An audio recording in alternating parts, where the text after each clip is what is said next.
Hello everyone, welcome to Soundarya. ഇന്ന് സൗന്ദര്യയിൽ നിന്നും ഞാൻ നിങ്ങളോട് പങ്കുവയ്ക്കുന്നത് കുറച്ച് അത്യാവശ്യം വേണ്ടപ്പെട്ട കാര്യങ്ങളാണ്. ഇനി മുതൽ ഈ ഒരു വീഡിയോസിൽ നമ്മൾ കുറച്ച് ദിവസങ്ങളിലേക്ക് ഷെയർ ചെയ്യാൻ ഉദ്ദേശിക്കുന്നത്.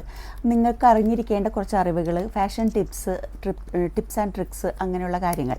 അപ്പോൾ ഇതിൽ ഞാൻ ഇന്ന് ആദ്യമായിട്ട് ഇന്ന് പറയുന്ന സബ്ജക്റ്റ്, നമ്മുടെ എല്ലാവരുടെയും കയ്യിൽ തന്നെ ഹാൻഡ് വർക്ക് ചെയ്ത ബ്ലൗസുകൾ ഉണ്ടാവും. ത്രെഡ് വർക്ക് ആവട്ടെ, ബീഡ്സ് വർക്ക് ആവട്ടെ, പലതരം വർക്കുകൾ ചെയ്ത ബ്ലൗസുകൾ, ആരി വർക്ക് ചെയ്ത ബ്ലൗസുകൾ നമ്മുടെ എല്ലാവരുടെയും തന്നെ കയ്യിലുണ്ടാവും. ഈവൻ ബ്ലൗസ് മാത്രമല്ല, ഇപ്പോൾ ഇത്ര ഹെവി ആയിട്ട് ഹാൻഡ് വർക്ക് ചെയ്ത ടോപ്സ്, ഇതെല്ലാം നിങ്ങളുടെ കയ്യിലുണ്ടാവും. അപ്പോൾ അങ്ങനെ ആരി വർക്ക് ചെയ്ത ഏതെങ്കിലും പ്രോഡക്റ്റ് നിങ്ങളുടെ കയ്യിലുണ്ടെങ്കിൽ അതിനെ എങ്ങനെയാണ് കെയർ ചെയ്യേണ്ടതെന്നുള്ളതാണ് ഞാൻ ഇന്ന് പറയുന്ന വീഡിയോ.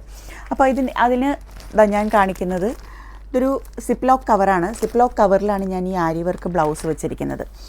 നമ്മൾ യൂസ് ചെയ്യുന്ന ബ്ലൗസ് അല്ലെങ്കിൽ ടോപ്സ്, ഇതിലേതായാലും ആരി വർക്ക് ചെയ്തതാണെങ്കിൽ, നല്ലോണം ബീഡ്സ് വർക്കുകളൊക്കെ അതിലുണ്ടെങ്കിൽ, ചെറിയ സിമ്പിളായിട്ട് നമ്മൾ ഹോൾസെയിലിൽ നിന്ന് വാങ്ങിക്കുന്ന ടൈപ്പ് സിമ്പിളായിട്ട് വർക്ക് ചെയ്തതിൻ്റെ കാര്യമല്ല കേട്ടോ പറയുന്നത്.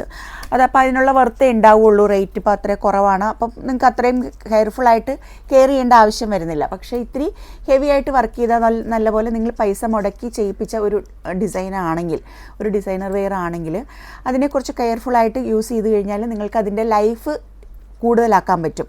നമ്മൾ യൂസ് ചെയ്യുന്ന പ്രോഡക്ട്സിൻ്റെ ലൈഫ് എത്രത്തോളം വേണമെന്ന് തീരുമാനിക്കുന്നത് നമ്മുടെ കെയറാണ്. അപ്പോൾ നമുക്കിങ്ങനെ ഒരു വർക്ക് ചെയ്ത ഒരു ബ്ലൗസ് നിങ്ങളുടെ കയ്യിലുണ്ടെങ്കിൽ, ഇതുപോലെ ആരി വർക്ക് ചെയ്ത ഒരു ബ്ലൗസ് നിങ്ങളുടെ കയ്യിലുണ്ടെങ്കിൽ ഇതിനെ എങ്ങനെ കെയർ ചെയ്യണം എന്നുള്ളതാണ് ഞാൻ ഇന്ന് പറയുന്നത്. ഈ ഒരു ബ്ലൗസ് നിങ്ങളൊരു ഫംഗ്ഷൻ അല്ലെങ്കിൽ ഒരു പാർട്ടിക്ക് നിങ്ങൾ യൂസ് ചെയ്തതിന് ശേഷം തിരിച്ച് വന്ന് കഴിയുമ്പോൾ ഈ ബ്ലൗസ് ഊരിയിട്ട് ഉടനെ എടുത്ത് മടക്കി വെക്കരുത്. നിങ്ങൾ അതിനെ നിഴലിലിട്ട്, അതായത് വെയിൽ ഡയറക്റ്റ് സൺലൈറ്റ് കൊള്ളാതെ ഉള്ള സ്ഥലത്ത് ഇട്ട് അതിനെ ഉണക്കിയെടുക്കണം. നമ്മുടെ വേർപ്പ് ഉണ്ടാവും അതിൽ, ആ വേർപ്പിനെ ഉണക്കിയെടുക്കണം. എപ്പോഴും ഈച്ച് ടൈം യൂസ് ചെയ്തതിന് ശേഷം നമ്മുടെ ആരി വർക്ക് ചെയ്ത ബ്ലൗസുകളൊന്നും വാഷ് ചെയ്യരുത്. അപ്പോൾ ഒന്ന് വെയിലില്ലാത്തിടത്തിട്ട് തണലത്തിട്ട് ഉണക്കിയെടുത്തതിന് ശേഷം ഇതുപോലെയുള്ള സിപ്ലോക്ക് കവറുകളിലാക്കിയാണ് നിങ്ങളതിനെ സൂക്ഷിക്കേണ്ടത്.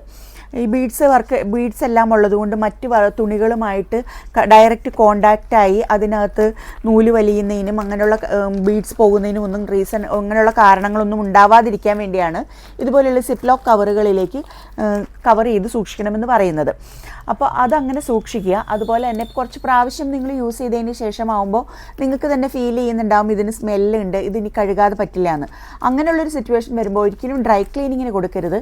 ഈ വക വർക്ക് ചെയ്ത ഡ്രസ്സുകളെല്ലാം കുറച്ച് മൈൽഡ് ഡിറ്റർജൻറ്റിലാണ് വാഷ് ചെയ്യേണ്ടത്. മൈൽഡ് ഡിറ്റർജൻറ്റ് എന്ന് പറയുമ്പോൾ നമുക്ക് ഷാംപൂ വാഷ് ചെയ്യാം.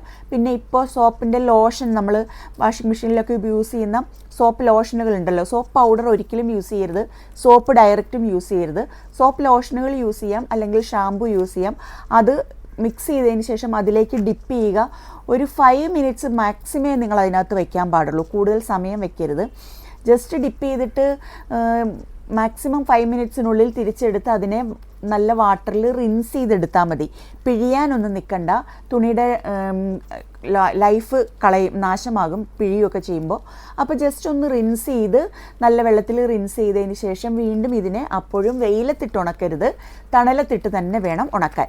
അപ്പോൾ ഞാൻ നിങ്ങൾക്ക് എല്ലാ ഐഡിയയും മനസ്സിലായെന്ന് വിചാരിക്കുന്നു. എൻ്റെ ഇതുപോലെയുള്ള വീഡിയോസ് കിട്ടുന്നതിനായിട്ട് സൗന്ദര്യ ദ ഡിസൈനർ സ്റ്റുഡിയോ എന്ന ഈ യൂട്യൂബ് ചാനൽ കൂടി ഒന്ന് സബ്സ്ക്രൈബ് ചെയ്ത് ബെല്ലൈക്കൺ കൂടി എനേബിൾ ചെയ്ത് വെച്ചാൽ നിങ്ങൾക്ക് കൂടുതൽ അറിവുകൾ നിങ്ങളിലേക്ക് എത്തിച്ചു തരാനായിട്ട് നമ്മുടെ അടുത്തടുത്ത വീഡിയോസ് വരുന്നുണ്ടാവും. അതിൻ്റെ നോട്ടിഫിക്കേഷൻ നിങ്ങൾക്ക് ലഭിക്കുന്നതാണ്. അപ്പോൾ അടുത്ത വീഡിയോയുമായി നമുക്ക് ഉടനെ തന്നെ കാണാം. ബൈ.